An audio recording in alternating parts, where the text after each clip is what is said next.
What's up mga masapins, tikman natin yung bugok or abnoy dito sa Santa Cruz, Laguna. Let's go!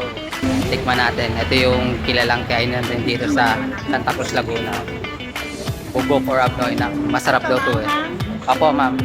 Bugok na itlog pero pwedeng kainin? Yes naman, ito ang isa sa pinakasikat na pagkain dito sa Santa Cruz, Laguna. Ito nga pala ang bibingkang itlog o yung tinatawag nilang abnoy or bugok. Ito ay gawa sa itlog ng itik na bugok at hinahaluan ng iba't ibang pampalasa. Talagang sikat tong pagkain na to dahil marami rin yung bumibili. Paalala lang, kung maselan yung pang-amoy at panglasa mo, bawal na bawal sa ito. Talaga naman kasing mabaho siya pero masarap. Shoutout nga pala kay ating tindera, mabenta yung mga bugok niya. Ano pang hinihintay natin? Tikman na natin to.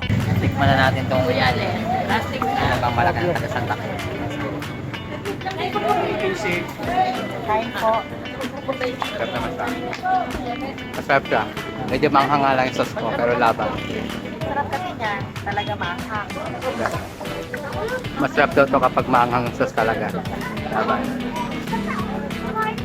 Pumwesto na nga pala ako dito para mas ma-enjoy ko yung pagkain ng bugok. Nalalasahan ko nga pala yung pagkabugok niya pero okay lang dahil masarap naman yung sausawan nilang maanghang na suka. Kaya kung magagawi ka rin dito sa Santa Cruz, Laguna, tikman mo na rin yung bibingkang itlog nila. At ayun lang, thank you for watching!